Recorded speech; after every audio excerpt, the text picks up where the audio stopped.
I made a noise in the movie theater when I was watching this that I've never made ever in my whole human existence. It was a scream, but it was like a wide scream. And it just came out my mouth because there was no other way to express the absolute disgust that I was experiencing because this movie's wild.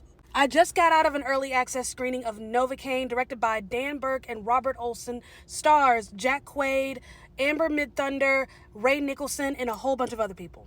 Nastiest movies of 2025. The Monkey is right there at number 1, and this one is closing in at number 2. Nathan Kane is 30 years old. He's an assistant bank manager. He has a genetic disorder called CIPA. He can't feel pain. His diagnosis is so severe, he can't eat solid foods. Why? Because he might unknowingly bite his tongue off. It's a huge inconvenience to him, obviously. It dictates his entire life. He has to be extra careful, to the point where he has like tennis balls covering edges in his house and in his office. But I think what's beautiful here is, I think this is in a way an homage to people with disabilities, people who have things about them that they either they're ashamed of, they want to keep hidden, they feel like it's an inconvenience or a potential burden, but it makes them strong, it makes them incredible, makes them a superhero. I mean, if it doesn't kill you, it really does make you stronger. There's a woman at his job, her name is Sherry, and he's had his eye on her for months, but obviously he's, not that social. He only has one friend, and he's never met him in person. They just play video games together. And, happenstance, they kind of bump into each other, and she's like, hey, can I buy you lunch? And he's like, I don't know. And then he's like, yes, I want to feel love. And so they kind of begin a little thing until the next day when some guys come in Santa suits to rob the bank and take her as a hostage. And now he's on a mission to save her. Wild. Did I mention wild? Did I mention this dude can't feel pain? Now, normally when we have carnage in movies, it's carnage happening to other people, not to our main dude. But all the carnage, I say 80% of the carnage is happening to him, and he's just letting it happen, and it's just gruesome to watch. Him dipping his hand in hot oil, him getting, stabbed in the back by this spiky ball, and him, fixing himself up after he's been shot, and he's just digging in his arm with some tweezers trying to find the bullet, and it's just nasty. I mean, extreme, very extreme, but so much fun. This is combining two things. This is like we're combining body horror with the action comedy. It's not a horror movie. This is definitely an action movie. It's definitely a comedy, but I'm loving the blending of genres. I love that part. So much cinematic carnage this year. I'm like the luckiest person on the planet.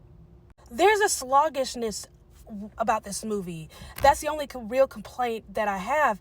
But I mean, it's just good fun. And if you're fortunate enough to see this in the theaters, highly recommend that theater experience. The sounds that are coming out of everyone's mouths, the people around you, it makes it that much better. This is one of those you need to experience it with other people. You're not going to get the same effect. It's not going to be the same if you're just waiting for this to pop on streaming. Like, this is a movie that you see in theaters.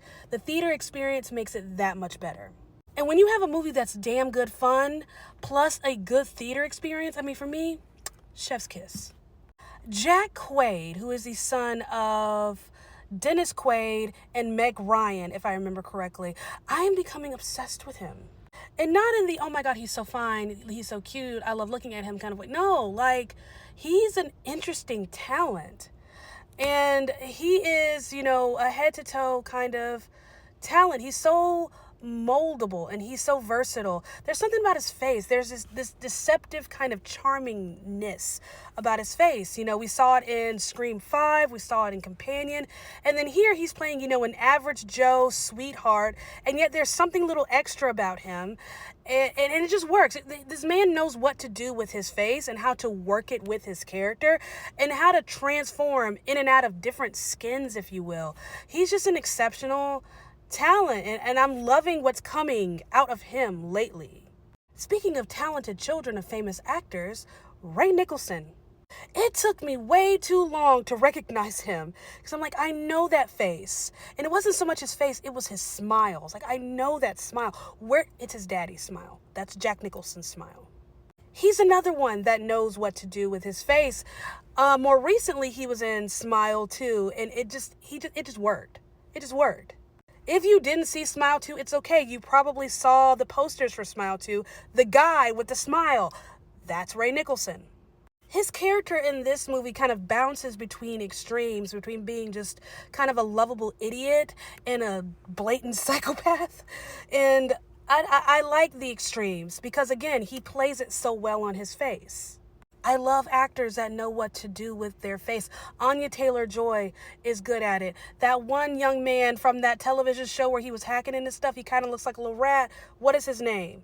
Him. He knows what to do with his face. Rami Malek. Him. I love the camera work in conjunction with the editing. A lot of really goofy, fun, slapstick kind of slow motion going on here and there. The way the camera kind of moves with his body when he gets hurt, because he can't feel pain, but we can. And so it's almost like we're feeling it for him, which is why this felt so visceral. So this was an early screening. I believe this movie comes out next weekend. That was just good fun. That was so much fun.